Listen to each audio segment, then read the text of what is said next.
Okay, to continue, for traffic arrival and departure assumptions, the uniform deterministic distribution is being denoted by D, and the exponential distribution is denoted by M.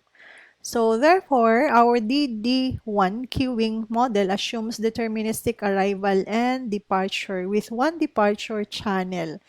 Dd1 refers to one departure channel. This is a deterministic arrival. And for MD1, this is a queuing model which assumes exponentially distributed arrival times. So deterministic departure times and one departure channel. Okay, let's move on to Dd1 queuing. So the case for in this case, this is a deterministic arrival and departure with one departure channel. So one departure channel. And it is an excellent starting point in understanding queuing model because of its simplicity. So the Dd1 queue lends itself to an intuitive graphical or mathematical solution that is best illustrated through by an example. So Dd1 is a deterministic arrival and departure with one departure channel. So this is our example. For our example, you have here a vehicle arrive at an entrance to a recreational park. There is a single gate at which all vehicles must stop, where a park attendant distributes a free brochure. The park opens at 8 a.m., at which time vehicles began to arrive at a rate of 480 vehicles per hour.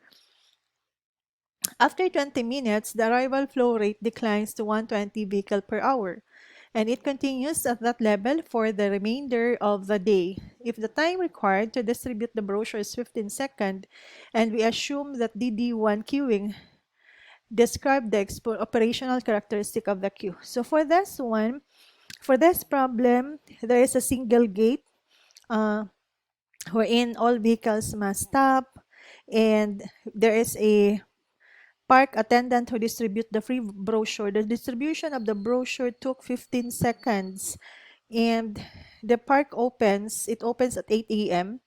and the vehicle arrive with the rate of 480 per hour. After 20 minutes, which means that at 8:20, the arrival flow rate declines and it becomes 100 vehicle per hour. So instead, a while ago at 8 a.m., as the vehicle arrives, there was a flow rate of 480 vehicle per hour. After 20 minutes, which means at 8:20, the arrival flow rate becomes 120 vehicle per hour.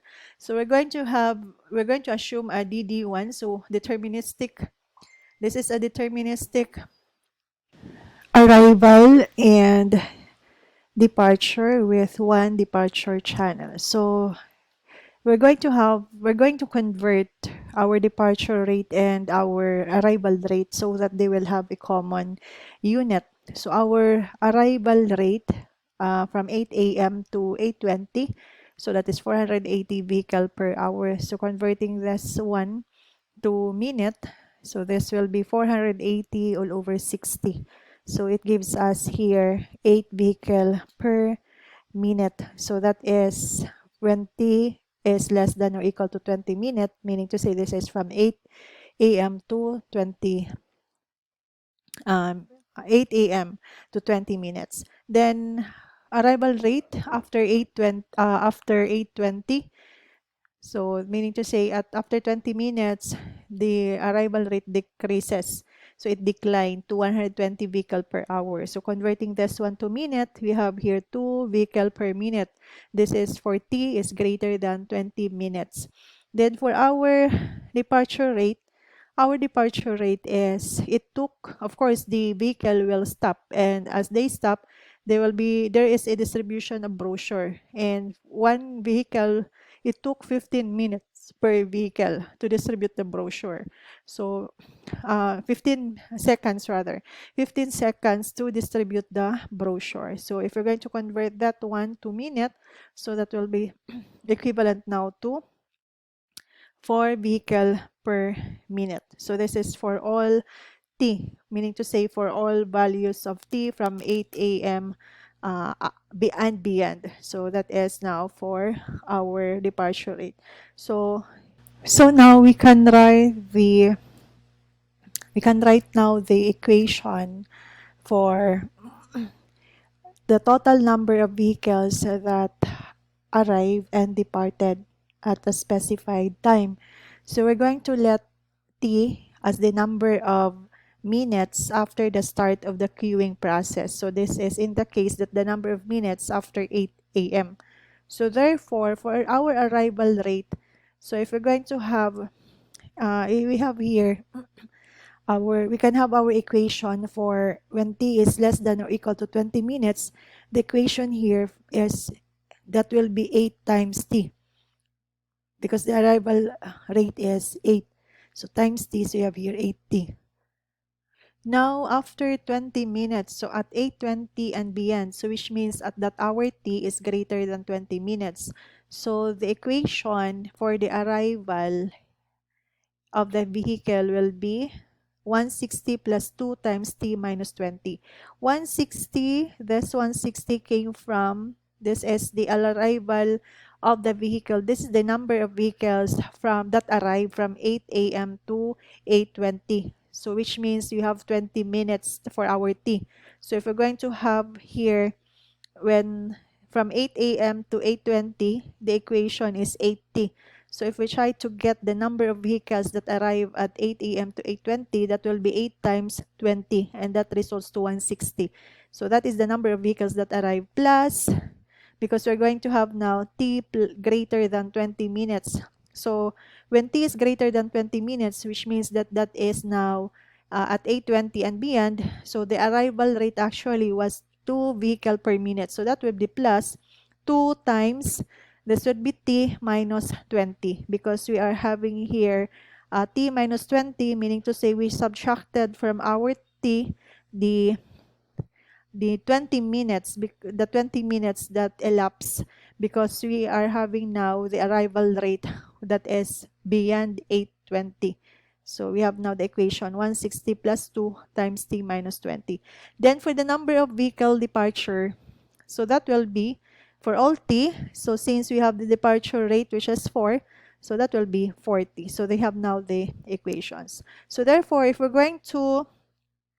are going to equate arrival rate to our departure rate, so we can have now this equation.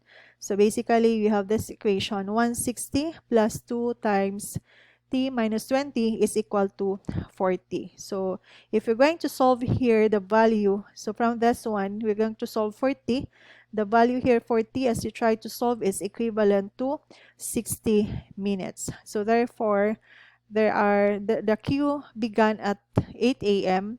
and it will dissipate 60 minutes later. So which means that the queuing process started at 8 a.m. and after 60 minutes, it will dissipate. So there will be no queuing process. There will be no accumulations on the line for the number that for the arrival of the vehicle.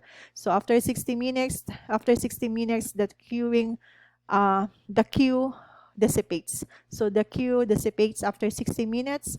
So which means that it started at 8 a.m. So it lasted only for 60 minutes. It dissipates after 60 minutes. So at 9 a.m., meaning to say after 1 hour, 60 minutes is 1 hour. After 1 hour, there was no, there is now there is no queue on the on the line of arrival of vehicles. So there was no queuing process already after 1 hour, after 60 minutes. So at 9 a.m., the queue dissipates. So now we have the graph for our Dd1 queuing. So this is our queuing diagram for Dd1. So let us try to graph our arrival and departure. So we will have an arrival curve and departure curve. So we're going to make use the equation. So we have here, okay, at the x-axis we have our time and the number of vehicles on the y-axis. So we have here from an interval of 10. So this will be supposedly, this is at 8 o'clock. So after 8 a.m. So that will be the origin at 8 a.m. So we'll have after 10 minutes, 20 minutes, 30 minutes, 40 minutes, 50, and 60 minutes. So how many will arrive? So at 8:10, so the equation for the arrival rate between 8 o'clock to 8:20, so the equation was 80. So when t is equal to 10, after 10 minutes, so our number of vehicles will be 8 times t, 8 times 10, so that is 80. So approximately we have here, that will be 80. Then at 20 minutes, still our equation is 80, so arrival rate. So that will be 8 times 20, so that is 160. So we have here 160. So which means that after 60 minutes, so after 60 minutes, after 20 minutes, at 8:20 and beyond, the equation now will be, we have now at when t is greater than 20. So the equation here is 160 plus 2 times t minus 20. So if we're going to have now at a dissipation after 60 minutes, so the Q dissipates. So let's have T will be 60. So if T is 60, so you will have here 160 plus 2 times 60 minus 20. So the result here will be, you have 160 plus 260 minus 20 is 40. So times 2, then plus 160. So you get here 240. So that will be 240. So if we're going to draw now the curve for the arrival, so this is now the curve for our arrival. Just connect the points. Now for the departure curve. The departure curve, so the equation for all t, for all t, the equation is 40. So that will be the equation. So at t at 8:10, so that will be 4 times 10, so that will be 40 approximately here. At 8:20, so that is 4 times 20, so that is 80. So you have here.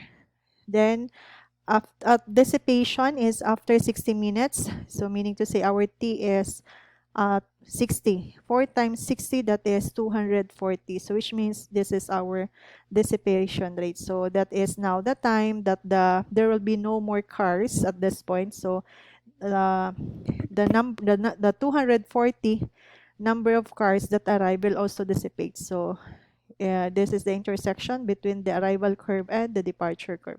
So if we're going to connect that one, so you have now your departure curve. So from here, you could identify the longest vehicle delay. So the longest vehicle delay actually is at this portion. So this is the longest portion at 8:20, wherein there are 160 vehicles.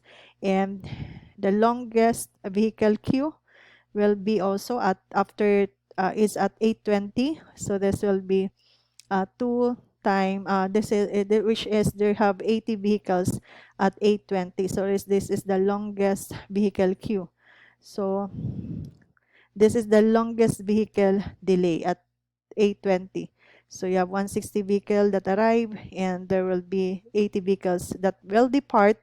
So meaning to say there's still 80 vehicles that is on waiting, which is on the queue line. So you have now identified our. Then for the total delay, which is denoted by D, you just get the area between the arrival and departure curve. So that will be equivalent to the total delay. If you get that area, that is equal to 2,400 vehicle per 2,400 vehicle minutes. So which means that if we're going to identify the average delay per vehicle, so that will be 2,400 vehicle minute divide to 240 vehicle, and that will be equivalent to 10 minutes. So which means that for every vehicle, it has a delay of 10 minutes.